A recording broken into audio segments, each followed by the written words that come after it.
Picture this. It's 1961, and in a sterile conference room deep within the Pentagon, a general is holding a scale model of what looks like a rocket with wings.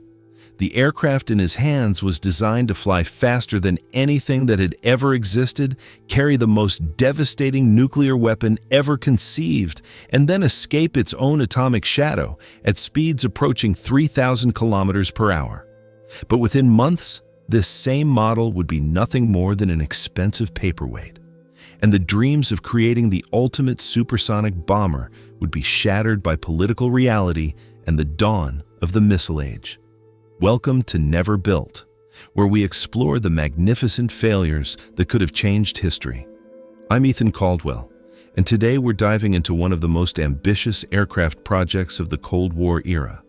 A machine so advanced, so powerful, and so expensive that it was doomed before it ever left the drawing board. If you're fascinated by the untold stories of technological ambition, make sure to subscribe and let me know in the comments what other lost futures you'd like us to explore. The year was 1957, and America was scared. The Soviet Union had just launched Sputnik, proving they could put anything they wanted into orbit, including nuclear warheads aimed at American cities. In the halls of the Pentagon, military planners were frantically searching for ways to maintain America's strategic advantage, and their answer came in the form of the most audacious bomber project ever conceived. The Convair B-58 Hustler was already pushing the boundaries of what was possible. This delta-winged beauty could cruise at Mach 2, twice the speed of sound, making it the fastest operational bomber in the world. But for the generals at Strategic Air Command, fast wasn't fast enough. They wanted something that could penetrate Soviet airspace so quickly that enemy interceptors would be left eating supersonic dust. Enter the B-58-B Super Hustler, a machine that would make its predecessor look like a leisurely Sunday drive. The concept was breathtakingly simple and terrifyingly complex at the same time. Take everything that made the original Hustler fast and deadly, then multiply it by a factor that would make physics professors weep. The Super Hustler would be longer than the original, stretching to nearly 120 feet of sleek, deadly aluminum and titanium. But length was just the beginning. The real magic would happen under the hood, where engineers planned to install the most powerful jet engines ever created, the Pratt Whitney J-58. These weren't just any engines. The J-58 was a technological marvel that would later power the legendary SR-71 Blackbird. But in 1957, they existed only in the fevered dreams of engine designers. Each J-58 was capable of producing over 32,000 pounds of thrust, and the Super Hustler would carry not 2, but 4 of these monsters. What do you think drove this obsession with speed? Was it pure military necessity or something deeper?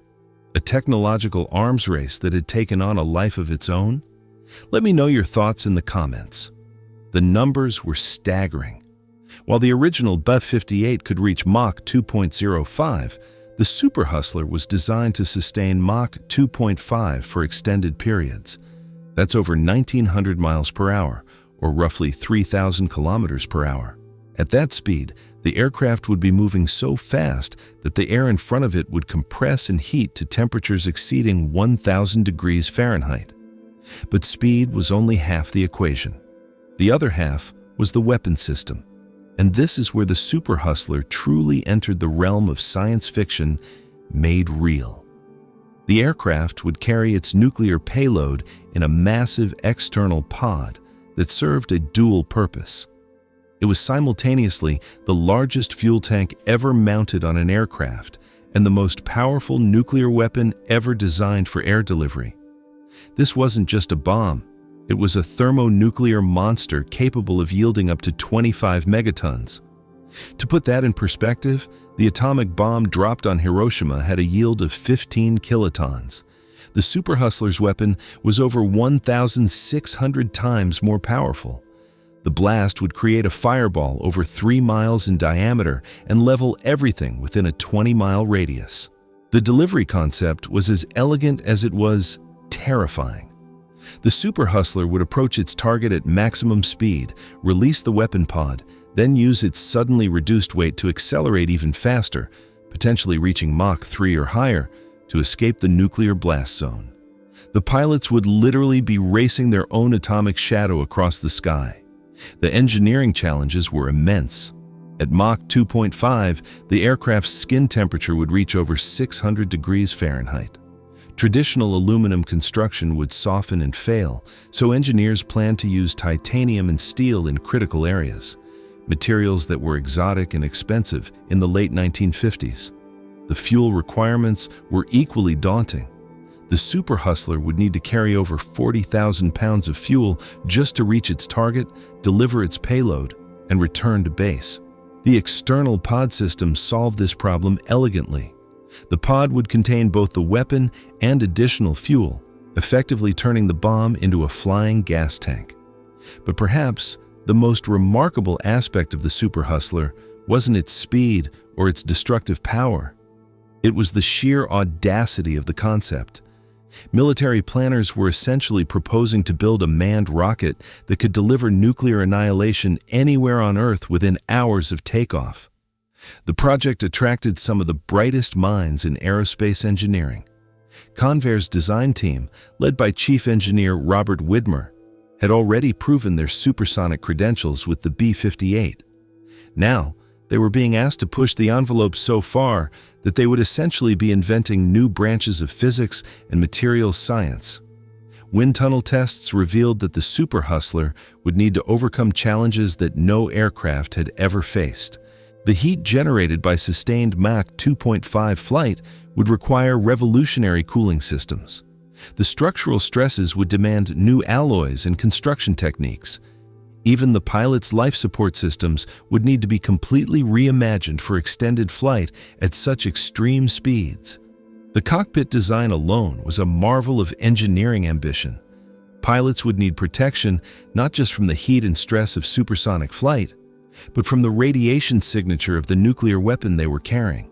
The crew compartment would be lined with lead and surrounded by cooling systems that could function in the hellish environment of sustained hypersonic flight. As 1957 turned to 1958, the Super Hustler project gained momentum.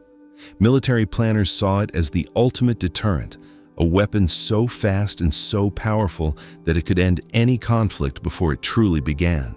The Soviet Union would know that America possessed the ability to deliver nuclear devastation anywhere in the world with virtually no warning. But in the corridors of power in Washington, a different conversation was beginning to take shape. A new Secretary of Defense named Robert McNamara was asking uncomfortable questions about the cost and practicality of such ambitious military projects. The age of the intercontinental ballistic missile was dawning, and some were beginning to wonder if the era of the manned bomber, no matter how fast, was coming to an end. The Super Hustler represented the absolute pinnacle of manned bomber technology, but it also represented something else. The last gasp of an era when human pilots were considered essential for delivering nuclear weapons. The future, as it turned out, would belong to machines that could fly even faster and farther than any human could endure. To understand the true ambition of the Super Hustler project, you need to understand the heart of the machine, the Pratt Whitney J-58 engine. This wasn't just a power plant, it was a controlled explosion that would redefine what was possible in aviation. In 1958, when most jet engines were still struggling to push aircraft past the sound barrier reliably, Pratt & Whitney engineers were designing an engine that would operate efficiently at speeds that seemed impossible. The J-58 was essentially a turbojet engine on steroids, capable of producing thrust levels that would have been considered fantasy just a decade earlier. The engine's design was revolutionary. Unlike conventional turbojets that became increasingly inefficient at high speeds, the J-58 incorporated a unique bypass system that allowed it to maintain performance well into the supersonic regime. At Mach 2.5, when most engines would be gasping for air and burning fuel at catastrophic rates, the J-58 would be hitting its stride. Each engine was a masterpiece of metallurgy and precision engineering.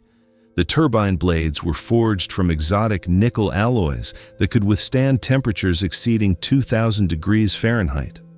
The compressor sections were machined to tolerances measured in thousandths of an inch. Every component was designed to operate in an environment that would destroy conventional aircraft engines within minutes. The fuel consumption was staggering. At maximum power, each J-58 would burn through over 8,000 pounds of fuel per hour. With 4 engines, the Super Hustler would consume fuel at a rate of over 32,000 pounds per hour. That's roughly 4,000 gallons every 60 minutes. The aircraft would literally be drinking fuel faster than most cars burn gasoline. But the real engineering marvel wasn't just the engines themselves, it was the integration system that would allow them to work together. Coordinating 4 J-58 engines required a level of precision that pushed 1950s technology to its absolute limits. The fuel injection systems had to be synchronized to within milliseconds, and the thrust output had to be balanced to prevent the aircraft from tearing itself apart. The air intake design was equally critical. At Mach 2.5, the air entering the engines would be compressed and heated to temperatures that could melt steel. The intake system had to slow this superheated air down to subsonic speeds while maintaining the precise pressure ratios needed for efficient combustion. It was like trying to drink from a fire hose while riding a rocket. Pratt Whitney's test facilities were pushed to their breaking point, developing the J-58. Engine tests required specially constructed test cells that could contain the enormous forces and temperatures generated by the engines. The sound alone was devastating. Test runs had to be conducted in remote locations to avoid shattering windows for miles around. The development costs were astronomical. Each prototype engine cost over $2 million in 1958 money, equivalent to roughly $20 million today. And that was just for the engine itself, not including the years of research and development that went into creating it. What's fascinating is how the J-58 development program became a testing ground for technologies that wouldn't see widespread use for decades.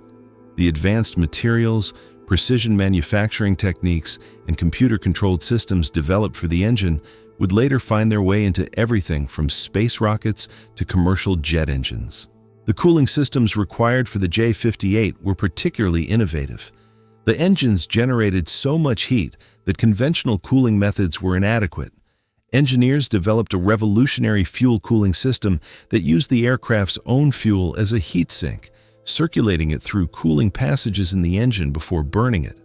This meant that the fuel was actually helping to cool the engine that would eventually consume it, a closed-loop system of elegant efficiency. But perhaps the most remarkable aspect of the J-58 program was the secrecy surrounding it.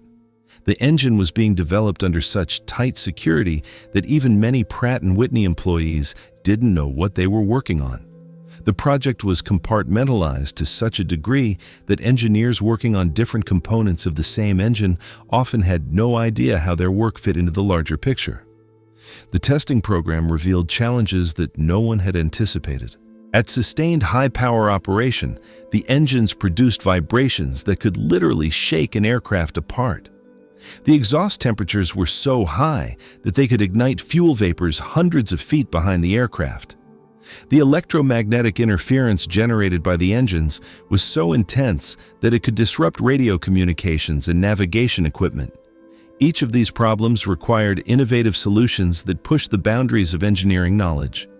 Vibration dampening systems had to be developed that could function in the extreme environment of supersonic flight. Heat-resistant materials had to be created that could withstand exhaust temperatures exceeding 3,000 degrees Fahrenheit. Electromagnetic shielding had to be designed that could protect sensitive electronics from the engine's interference. The J-58 represented more than just an engine. It represented a fundamental shift in how engineers thought about propulsion. Previous jet engines were designed to be efficient and reliable within relatively narrow operating parameters. The J-58 was designed to operate efficiently across an enormous range of speeds and altitudes, from sea level to over 80,000 feet, from subsonic speeds to well over Mach 3. This versatility came at a cost. The J-58 was incredibly complex, with thousands of precision-manufactured components that had to work together flawlessly. The maintenance requirements were enormous. Each engine required hundreds of hours of maintenance for every hour of operation. The specialized tools and training required to service the engines meant that only a handful of facilities in the world would be capable of maintaining them. The fuel requirements alone presented logistical challenges that had never been encountered before. The Super Hustler would require a new type of fuel, a special blend of hydrocarbons that could remain stable at the extreme temperatures generated by sustained supersonic flight. This fuel would have to be manufactured in specialized facilities and transported in specially designed tanker aircraft. As the J-58 development program progressed through 1958 and 1959, it became clear that the engine was going to be a success, perhaps too much of a success. The performance capabilities were exceeding even the most optimistic projections, but the costs were also spiraling beyond anyone's worst fears. Do you think the engineers working on these engines realized they were creating technology that was decades ahead of its time? The innovations they were developing would eventually power some of the most advanced aircraft ever built, but in the late 1950s, they were creating solutions to problems that most people couldn't even imagine. Share your thoughts on whether this kind of technological leapfrogging is worth the enormous costs involved. The irony of the J-58 program was that it succeeded too well. The engine performed exactly as designed, proving that sustained Mach 2.5 flight was not only possible, but practical. But by the time the engines were ready for production, the strategic landscape had changed so dramatically that the Super Hustler project was already becoming obsolete. The J-58 would eventually find its true calling in the SR-71 Blackbird reconnaissance aircraft, where its incredible performance capabilities would be put to use in a very different role. But in 1959, as the Super Hustler project moved from concept to preliminary design, the J-58 represented the beating heart of what could have been the most formidable bomber ever created. The engine development program had proven that the technological challenges of the Super Hustler could be overcome. The question now was whether the political and economic challenges could be managed as well. As we'll see in the next chapter, the answer to that question would determine the fate of one of the most ambitious aircraft projects in history. While engineers were perfecting the engines that would power the Super Hustler, weapons designers were working on an equally revolutionary challenge: creating a nuclear weapon that could be delivered at Mach 2.5 and still function with devastating precision. What they developed was more than just a bomb. It was a complete weapon system that redefined the very concept of strategic nuclear warfare. The weapon pod concept was born from a simple but profound realization. Traditional bomb bay designs wouldn't work for an aircraft traveling at such extreme speeds. At Mach 2.5, opening internal bomb bay doors would create aerodynamic forces that could tear the aircraft apart. The solution was to mount the entire weapon system externally in a massive pod that would be jettisoned when the target was reached. But this external pod wasn't just a container for a nuclear weapon. It was an integral part of the aircraft's design. The pod served as additional fuel storage, extending the Super Hustler's range by thousands of miles. It also provided structural support for the aircraft's fuselage and contained sophisticated guidance and targeting systems that would ensure the weapon reached its intended target with unprecedented accuracy. The nuclear weapon itself was a marvel of miniaturization and destructive efficiency. Designated the Mark 68, it was designed to yield up to 25 megatons while weighing less than 8,000 pounds. To put this in perspective, the weapon was roughly the same weight as a small car, but carried the destructive power of 25 million tons of conventional explosives. The Mark 68 utilized a revolutionary three-stage design that compressed nuclear fuel to densities previously thought impossible. The primary stage was a conventional fission weapon that served as a trigger. The secondary stage used fusion reactions to amplify the explosion by a factor of hundreds. The tertiary stage used the energy from the fusion reaction to trigger additional fission reactions in a uranium tamper, creating a chain reaction of almost unimaginable violence. The engineering challenges of creating a weapon that could function after being carried at Mach 2.5 were immense. The extreme temperatures and vibrations of supersonic flight could potentially damage the delicate mechanisms that controlled the weapon's detonation. Every component had to be redesigned to withstand forces that no nuclear weapon had ever been subjected to. The guidance system was equally revolutionary. The weapon pod contained an early form of inertial navigation that could guide the weapon to its target with an accuracy measured in hundreds of feet rather than miles. This precision was critical because the Super Hustler would release its weapon from altitudes exceeding 60,000 feet, while traveling at speeds that would carry the aircraft hundreds of miles away from the target within minutes of weapon release. The delivery profile was unlike anything that had been attempted before. The Super Hustler would approach its target at maximum speed and altitude, release the weapon pod at a precisely calculated point, then immediately execute a high G turn while accelerating to even higher speeds to escape the blast zone. The pilots would have less than 3 minutes from weapon release to reach minimum safe distance, a race against their own atomic fire. The blast effects of a 25-megaton weapon were beyond anything that military planners had previously contemplated. The fireball would reach temperatures exceeding 100 million degrees Fahrenheit, hotter than the core of the sun. The initial flash of thermal radiation would cause third-degree burns to exposed skin at distances exceeding 25 miles. The blast wave would level reinforced concrete structures at distances exceeding 10 miles from ground zero. But the true horror of the Mark 68 wasn't just its immediate destructive power. It was the long-term effects it would create. The weapon was designed as a dirty bomb with a uranium tamper that would create massive amounts of radioactive fallout. A single Mark 68 detonation would contaminate an area the size of a small state with lethal levels of radiation that would persist for decades. The targeting philosophy behind the Super Hustler was equally chilling. Unlike earlier strategic bombers that were designed to attack military targets, the Super Hustler was specifically intended to destroy entire cities. The weapon's enormous yield made precision targeting almost irrelevant. Anything within 20 miles of the aim point would be completely destroyed, regardless of the weapon's accuracy. Military planners developed target lists that read like a geography textbook of major world cities: Moscow, Leningrad, Kiev, Beijing, Shanghai. Every major population center in the communist world was assigned a Super Hustler mission profile. The aircraft would carry enough destructive power to eliminate entire nations from the map in a matter of hours. The psychological impact of the Super Hustler program was as important as its military capabilities. The mere existence of such a weapon system would serve as the ultimate deterrent, demonstrating America's ability to deliver nuclear annihilation anywhere in the world with virtually no warning. Enemy nations would know that their major cities could be reduced to radioactive ash within hours of any hostile action. But the weapon system also represented a fundamental shift in nuclear strategy.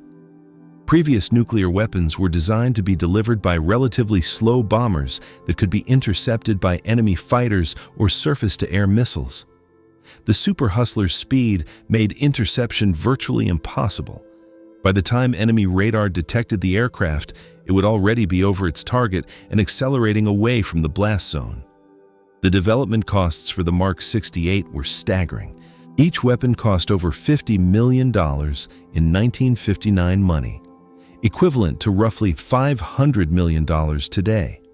The specialized facilities required to manufacture the weapon's exotic nuclear materials represented an investment of billions of dollars in infrastructure that would be used for no other purpose. The testing program for the Mark 68 pushed the boundaries of nuclear weapons development. The weapon's three-stage design required a series of underground tests that created seismic events detectable thousands of miles away. Each test consumed nuclear materials that took months to produce and cost millions of dollars to refine. What's particularly chilling about the Mark 68 program is how casually military planners discussed the use of such devastating weapons. Briefing documents from the period refer to acceptable levels of civilian casualties in the tens of millions and discuss the strategic benefits of creating radioactive dead zones that would remain uninhabitable for generations. The delivery system also incorporated features that seem almost science fictional in retrospect. The weapon pod contained its own radar and optical guidance systems that could identify and track targets even through cloud cover or electronic jamming. The weapon could actually adjust its trajectory during the final phases of its descent to ensure maximum destructive effect. The Super Hustler's weapon system represented the absolute pinnacle of Cold War nuclear thinking. The idea that ultimate security could be achieved through the threat of ultimate destruction. But it also represented something darker, the willingness to develop weapons so powerful that their use would fundamentally alter the planet's environment and climate. As we'll see in the next chapter, the very success of the weapon development program began to raise uncomfortable questions about the wisdom of creating such devastating capabilities. The Mark 68 worked exactly as designed, proving that it was possible to build weapons of almost godlike destructive power. The question that remained was whether humanity was wise enough to control such forces. Do you think there's a point where military technology becomes too powerful for its own good? The Super Hustler represented the ultimate expression of nuclear deterrence theory, but it also represented a weapon system so devastating that its use would have consequences lasting for generations. What are your thoughts on where the line should be drawn between national security and global responsibility? Let me know in the comments. By 1960, the Super Hustler project had moved from theoretical concept to detailed engineering reality. Prototypes were under construction, test flights were scheduled, and military planners were already developing operational procedures for the world's most advanced bomber. But in the corridors of political power in Washington, a storm was brewing that would ultimately prove more destructive to the project than any technical challenge. The election of John F. Kennedy in 1960 brought a new administration to power with very different ideas about military spending and strategic priorities. Kennedy's Secretary of Defense, Robert McNamara, was a former Ford Motor Company executive who believed in applying business principles to military procurement. He looked at the Super Hustler program and saw not a technological marvel, but a financial disaster waiting to happen. McNamara's concerns were not without merit. The Super Hustler program had already consumed over $2 billion in development costs, and the aircraft hadn't even made its first flight. Each production aircraft was projected to cost over $100 million, more than the entire annual defense budget of most countries. For a fleet of just 50 aircraft, the total program cost would exceed $8 billion, making it one of the most expensive military projects in history. But McNamara's opposition to the Super Hustler went beyond simple cost concerns. He fundamentally disagreed with the strategic philosophy behind manned bombers in the missile age. While Air Force generals argued that human pilots provided flexibility and judgment that missiles could never match, McNamara saw manned bombers as expensive anachronisms in an era when intercontinental ballistic missiles could deliver nuclear weapons faster, cheaper, and with less risk to American personnel. The debate between bombers and missiles had been raging in military circles since the mid-1950s, but McNamara brought a level of analytical rigor to the discussion that had been previously lacking. He commissioned detailed studies comparing the cost-effectiveness of different strategic weapon systems, and the results were devastating for the Super Hustler program. A single Minuteman intercontinental ballistic missile could be built and deployed for less than $5 million. It could deliver a nuclear warhead to any target in the world within 30 minutes of launch, and it was virtually impossible to intercept with existing technology. The missile required no pilot training, no maintenance crews, and no expensive support infrastructure. From a purely economic perspective, Missiles made manned bombers look like expensive toys. The Air Force fought back with arguments that went to the heart of military strategy. General Curtis LeMay, the legendary commander of Strategic Air Command, argued that manned bombers provided capabilities that missiles simply couldn't match. Bombers could be recalled after launch if political circumstances changed. They could be retargeted in flight based on changing intelligence. They could conduct reconnaissance missions and gather intelligence that would be impossible to obtain with missiles. LeMay also pointed out that the Super Hustler's speed made it effectively invulnerable to interception. Soviet surface-to-air missiles of the early 1960s simply couldn't track and engage targets moving at Mach 2.5. Even if the Soviets developed faster missiles, the Super Hustler could potentially be upgraded to even higher speeds, creating an ongoing technological race that would favor American aerospace superiority. But McNamara remained unconvinced. He pointed out that the Soviet Union was rapidly developing its own intercontinental ballistic missile capabilities, and that the strategic balance was shifting toward weapon systems that emphasized speed of deployment rather than speed of flight. A missile launched from a hardened silo could reach its target faster than any bomber, no matter how advanced. The political battle over the Super Hustler became a proxy war for larger questions about American military strategy in the nuclear age. Traditional military leaders, many of whom had risen through the ranks during World War II, believed in the importance of human judgment and flexibility in warfare. They saw the Super Hustler as the ultimate expression of American technological superiority and pilot skill. The new generation of defense analysts, led by McNamara, believed in systems analysis and cost-benefit calculations. They saw warfare as a mathematical problem that could be solved through careful analysis of capabilities, costs, and probabilities. From this perspective, the Super Hustler was an emotional decision masquerading as a strategic necessity. The debate was complicated by the enormous industrial interests involved in the project. Convair had invested hundreds of millions of dollars in Super Hustler development and employed thousands of engineers and technicians on the program. Pratt Whitney had retooled entire factories to produce the J-58 engines. Dozens of subcontractors across the country had developed specialized components and materials for the aircraft. Canceling the Super Hustler would mean writing off billions of dollars in investment and eliminating thousands of high-paying aerospace jobs. Members of Congress from districts with major aerospace facilities found themselves caught between fiscal responsibility and economic reality. The project had become too big to fail, but also too expensive to continue. The Cuban Missile Crisis of October 1962 provided a real-world test of the competing strategic philosophies. During the 13 days of crisis, American decision-makers relied heavily on reconnaissance aircraft and manned bombers to gather intelligence and demonstrate resolve. The flexibility and human judgment that General LeMay had championed proved crucial in managing the crisis without triggering nuclear war. But the crisis also demonstrated the speed and decisiveness of missile-based systems. Soviet medium-range ballistic missiles in Cuba could have reached American targets within minutes of launch, providing no time for the kind of measured response that manned bombers allowed.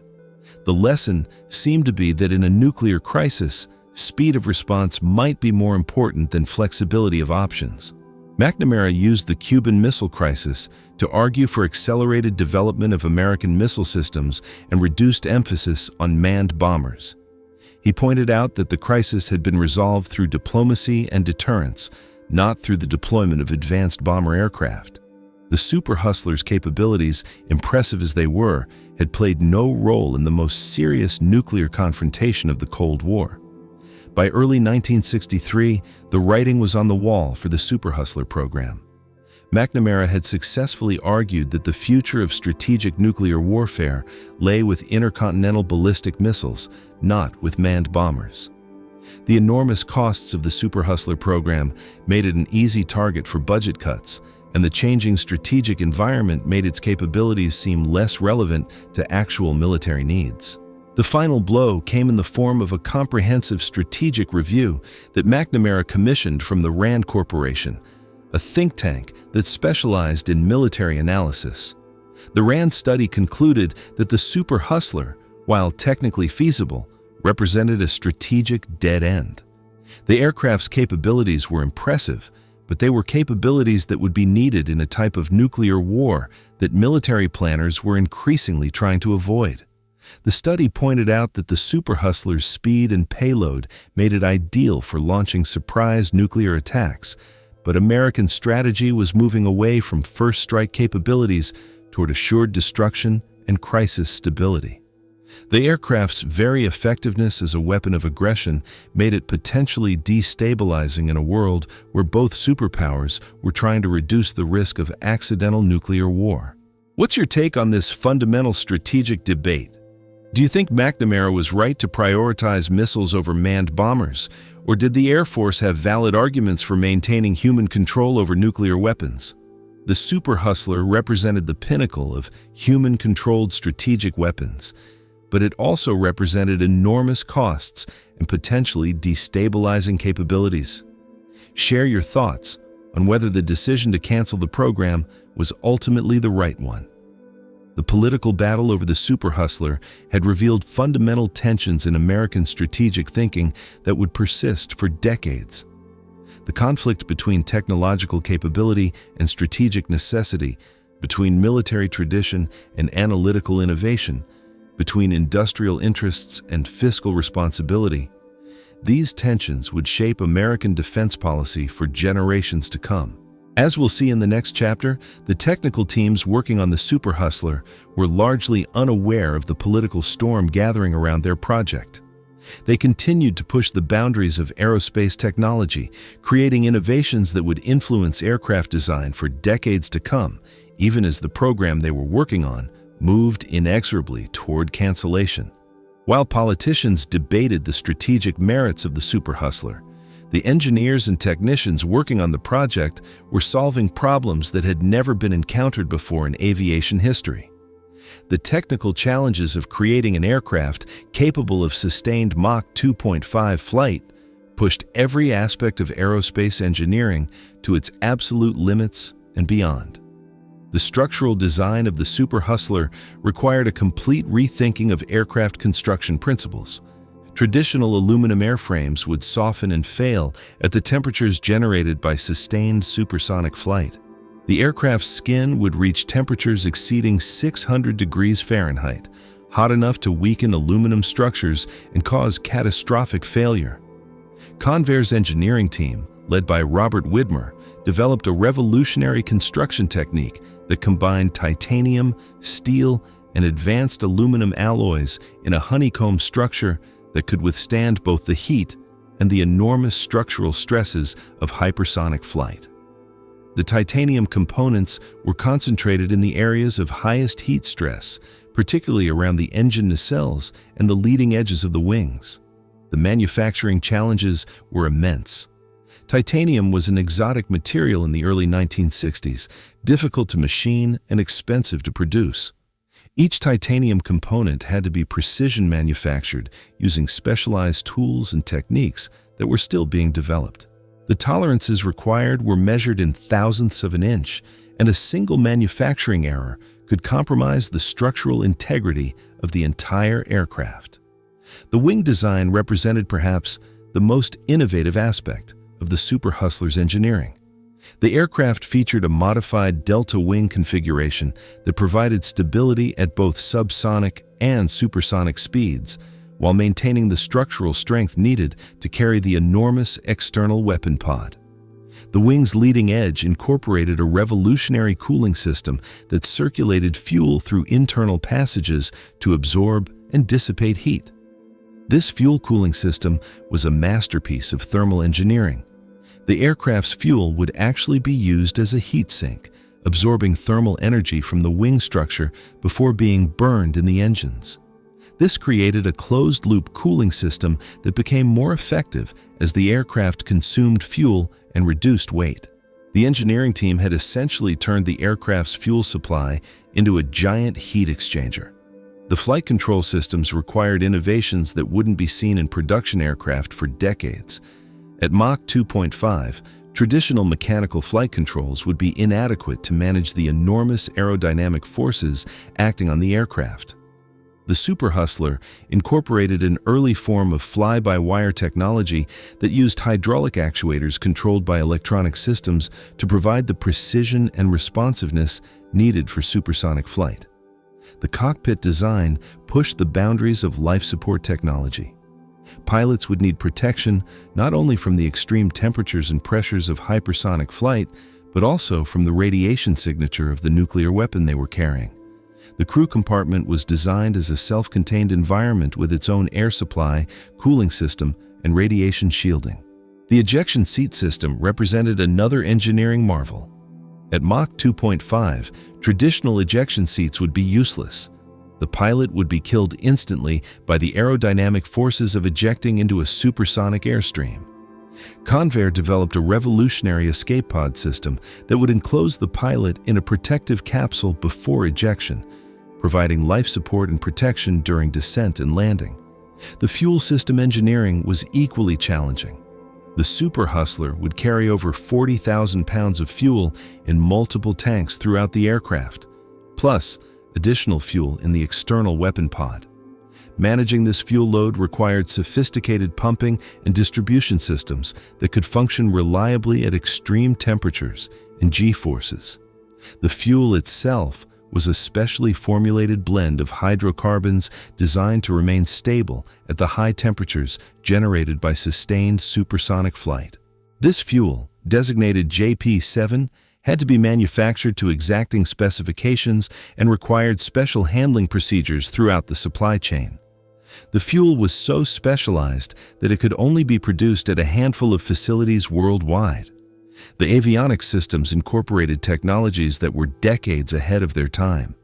The Super Hustler featured an early form of terrain-following radar that could automatically adjust the aircraft's altitude to maintain optimal performance while avoiding enemy detection. The navigation system used a combination of inertial guidance and celestial navigation that could maintain accuracy over intercontinental distances without external references. The communication systems had to function reliably in the electromagnetic environment created by the aircraft's engines and the nuclear weapon it carried. The J-58 engines generated enormous amounts of electromagnetic interference, and the nuclear weapon's radiation signature could disrupt sensitive electronic equipment. Engineers developed shielded communication systems that could maintain contact with ground controllers even in this hostile electronic environment. The landing gear design required complete innovation. The Super Hustler would be too heavy and too fast for conventional landing approaches. The aircraft incorporated a drag parachute system and advanced anti-skid braking that could bring the aircraft to a stop on runways that were barely adequate for much smaller aircraft.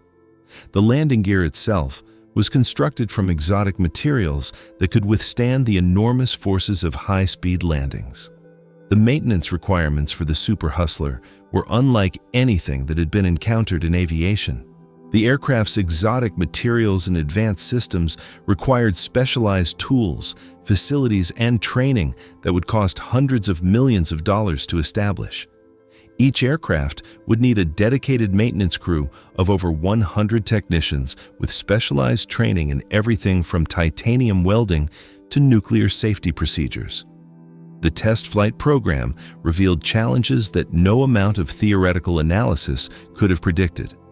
Wind tunnel tests had suggested that the aircraft would be stable and controllable at supersonic speeds, but the reality of sustained Mach 2.5 flight created aerodynamic phenomena that were barely understood by the aeronautical science of the early 1960s. The heat generated by sustained supersonic flight created thermal expansion effects that changed the aircraft's aerodynamic characteristics during flight. The wing shape would actually change as the structure heated up, requiring constant adjustments to the flight control systems to maintain stability. Pilots would essentially be flying a different aircraft at different speeds and temperatures. The acoustic effects of sustained supersonic flight were equally challenging. The Super Hustler would generate sonic booms of unprecedented intensity, sound waves powerful enough to shatter windows and damage structures on the ground. The aircraft's flight paths would have to be carefully planned to avoid populated areas, limiting its operational flexibility. The electromagnetic effects of the aircraft's systems created interference patterns that could disrupt radio communications and navigation aids for hundreds of miles around the aircraft. The Super Hustler would essentially create a mobile zone of electronic interference that could affect civilian and military communication systems across entire regions. Despite these challenges, the engineering team made remarkable progress. By 1962, they had solved most of the major technical problems and were preparing for the first test flights. The aircraft they had created was a masterpiece of engineering that pushed the boundaries of materials, science, aerodynamics, and systems integration. The innovations developed for the Super Hustler would influence aircraft design for decades to come. The titanium construction techniques would later be used in the SR-71 Blackbird and the Space Shuttle. The fuel cooling systems would be adapted for hypersonic research aircraft. The fly-by-wire flight controls would become standard on modern fighter aircraft. But perhaps the most remarkable achievement of the Super Hustler engineering team was proving that the seemingly impossible could be made real through careful analysis, innovative thinking, and meticulous attention to detail. They had created an aircraft that could fly faster and farther than anything that had ever existed, carrying a weapon of unprecedented destructive power. What do you think drives engineers to tackle such seemingly impossible challenges? The Super Hustler team was essentially inventing new branches of science and technology to solve problems that had never been encountered before.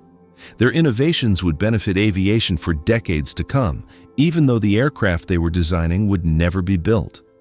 Is this kind of technological push worth the enormous costs involved, even when the immediate application doesn't succeed?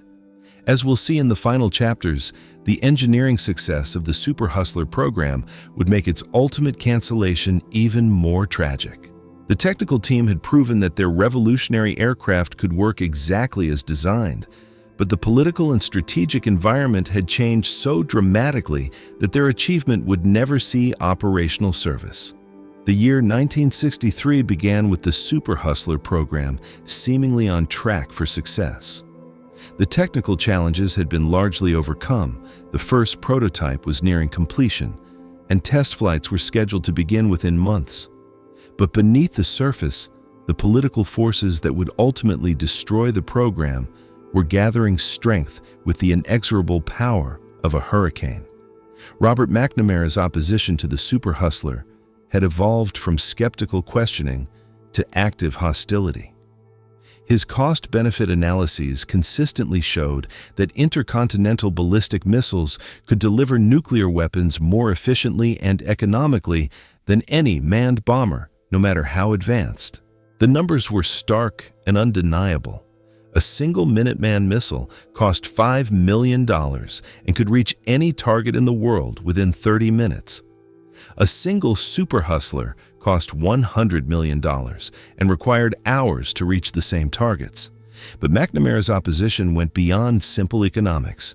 He had become convinced that manned bombers represented a destabilizing influence in the nuclear balance of power.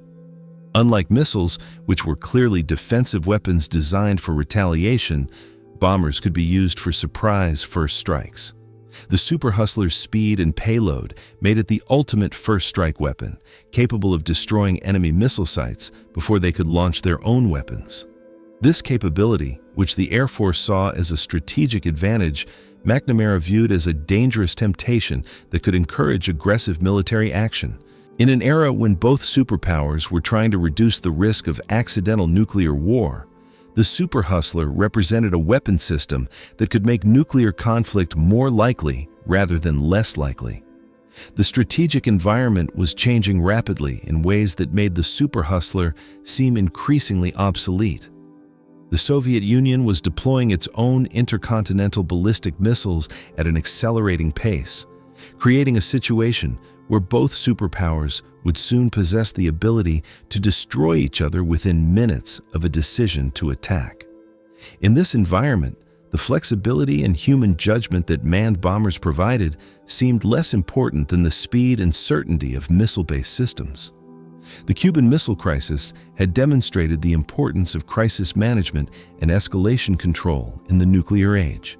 Military leaders on both sides had learned that nuclear weapons were too dangerous to be used except in the most extreme circumstances, and that the primary value of nuclear forces lay in their deterrent effect rather than their actual military utility. From this perspective, the Super Hustler's capabilities were not only unnecessary, but potentially counterproductive. The aircraft's speed and stealth made it ideal for surprise attacks, but surprise attacks were exactly what both superpowers were trying to avoid. The goal of nuclear strategy was becoming stability and predictability, not technological superiority and tactical advantage. The budget pressures facing the Kennedy administration provided McNamara with additional ammunition against the Super Hustler program. The space program was consuming enormous resources in the race to reach the moon before the Soviet Union. The Vietnam conflict was beginning to require significant military expenditures. Domestic programs in education, healthcare, and civil rights were competing for federal funding.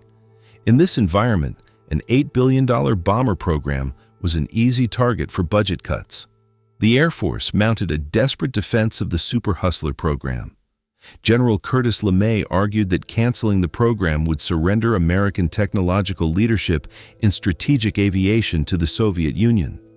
He pointed out that the Soviets were developing their own advanced bomber programs and that canceling the Super Hustler would leave America vulnerable to a bomber gap similar to the missile gap that had dominated political discourse in the late 1950s.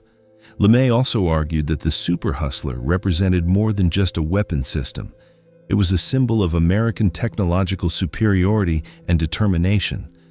Canceling the program would send a message to allies and enemies alike that America was retreating from its commitment to maintaining military superiority. The psychological impact of cancellation could be as damaging as any military consequences. The industrial lobby supporting the Super Hustler was equally vocal in its opposition to cancellation. Convair, Pratt Whitney, and dozens of subcontractors had invested billions of dollars in the program and employed tens of thousands of workers on Super Hustler-related projects. Cancellation would mean massive layoffs and the loss of technological capabilities that had taken years to develop. Members of Congress from districts with major aerospace facilities found themselves caught in an impossible position. They understood the fiscal arguments for canceling the program, but they also faced the political reality of explaining to their constituents why thousands of high-paying jobs were being eliminated. The Super Hustler had become a political issue that transcended military strategy and touched on fundamental questions about government spending priorities and economic policy. The debate reached a climax in a series of congressional hearings during the spring of 1963. McNamara presented detailed analyses showing that the Super Hustler program would consume resources that could be better used for other military priorities. He argued that the same $8 billion could fund the deployment of over 1,000 Minuteman missiles, creating a strategic deterrent far more powerful and reliable than any bomber force. General LeMay countered with arguments about flexibility, reliability, and technological leadership. He pointed out that missiles, once launched, could not be recalled or retargeted. Bombers provided decision-makers with options that missiles could never match. He also argued that the technological innovations developed for the Super Hustler would benefit American aerospace capabilities for decades to come. The hearings revealed fundamental disagreements about the nature of nuclear strategy and the role of military technology in national security. McNamara represented a new generation of defense analysts who believed in quantitative analysis and systems thinking. LeMay represented the traditional military leadership that emphasized technological superiority and operational flexibility. President Kennedy found himself in the difficult position of mediating between his Secretary of Defense and his military leadership. Kennedy had campaigned on promises to close the missile gap with the Soviet Union, but he had also committed to fiscal responsibility and efficient government spending. The Super Hustler program represented everything that was wrong with military procurement. enormous costs, uncertain benefits, and powerful industrial interests driving policy decisions. The final decision came in June 1963, when Kennedy announced that the Super Hustler program would be terminated immediately. The announcement cited budget constraints and changing strategic priorities, but the real reasons went much deeper. The program had become a symbol of everything that the new administration was trying to change about American defense policy. The reaction to the cancellation was swift and bitter. Air Force leaders accused McNamara of surrendering American military superiority to save money. Industrial leaders warned that canceling the program would damage American technological leadership and eliminate thousands of jobs. Congressional representatives from affected districts promised to fight the decision through the budget process, but the decision was final and irreversible. The Super Hustler program was dead, killed not by technical failure or strategic obsolescence, but by political calculation and fiscal reality. The aircraft that could have been the fastest and most powerful bomber in history would never fly, never carry its devastating payload, never demonstrate the technological capabilities that its creators had worked so hard to develop. The human cost of the cancellation was enormous. Thousands of engineers, technicians, and support personnel lost their jobs overnight. Entire communities that had grown up around aerospace facilities faced economic devastation. The specialized knowledge and capabilities that had been developed over years of intensive work were scattered to the winds, never to be reassembled. But perhaps the most tragic aspect of the Super Hustler cancellation was the loss of technological momentum. The innovations developed for the program, advanced materials, propulsion systems, flight controls, and manufacturing techniques, represented years of research and development that would benefit aerospace technology for decades to come. Canceling the program meant that these innovations would be delayed or lost entirely. What's your perspective on this decision? Was Kennedy right to prioritize fiscal responsibility and strategic stability over technological advancement and military capability? The Super Hustler represented the pinnacle of Cold War military technology, but it also represented enormous costs and potentially destabilizing capabilities. Do you think the cancellation was ultimately the right decision for America and the world? The death of the Super Hustler program marked the end of an era in American military aviation. Never again would the United States attempt to build a manned bomber with such ambitious performance goals and devastating capabilities.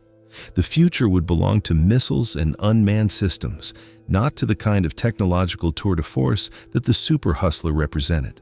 As we'll see in our final chapter, the legacy of the Super Hustler program would live on in unexpected ways, influencing aircraft development and strategic thinking for decades to come. But the dream of the ultimate supersonic bomber died in the summer of 1963, a victim of political reality and changing strategic priorities. The cancellation of the Super Hustler program in June 1963 marked the end of one of the most ambitious aircraft development projects in history, but it was not the end of the story. The technologies, innovations, and lessons learned from the program would continue to influence aerospace development for decades to come, creating a legacy that far exceeded the aircraft's brief existence on drawing boards and in prototype workshops. The most immediate beneficiary of Super Hustler technology was the Lockheed SR-71 Blackbird, which inherited the J-58 engines that had been developed for the bomber program.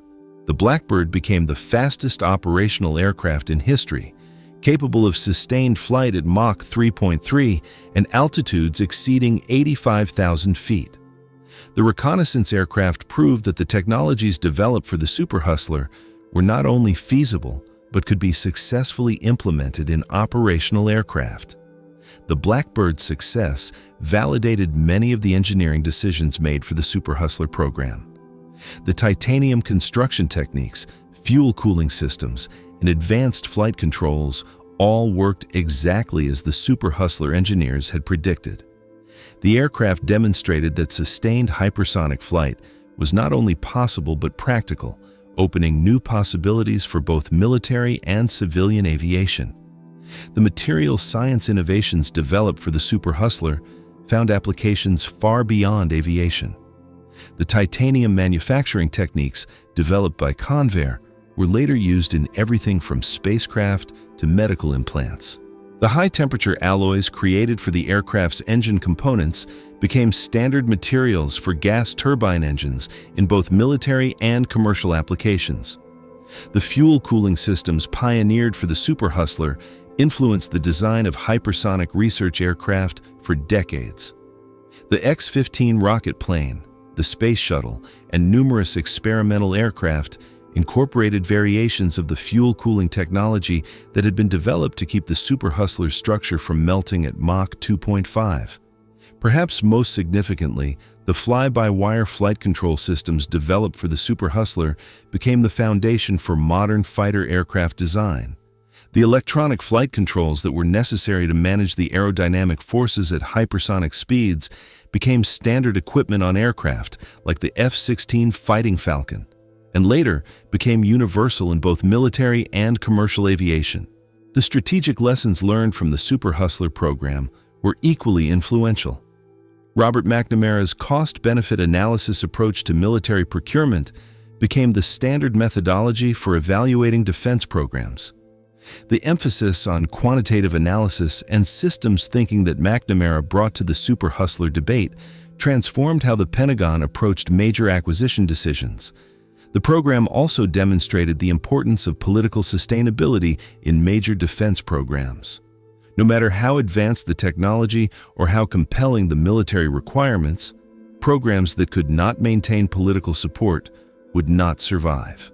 This lesson influenced how future aerospace programs were structured and managed, with greater emphasis on cost control and political coalition building.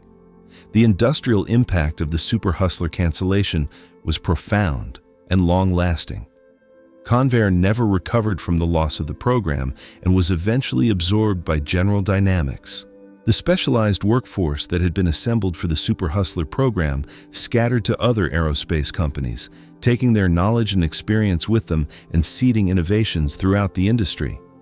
Pratt Whitney's experience with the J-58 engine positioned the company as a leader in high-performance jet engine development. The technologies developed for the Super Hustler program were later incorporated into engines for the F-15 Eagle, the F-16 Fighting Falcon, and numerous other military aircraft. The company's expertise in high-temperature materials and precision manufacturing became competitive advantages that lasted for decades.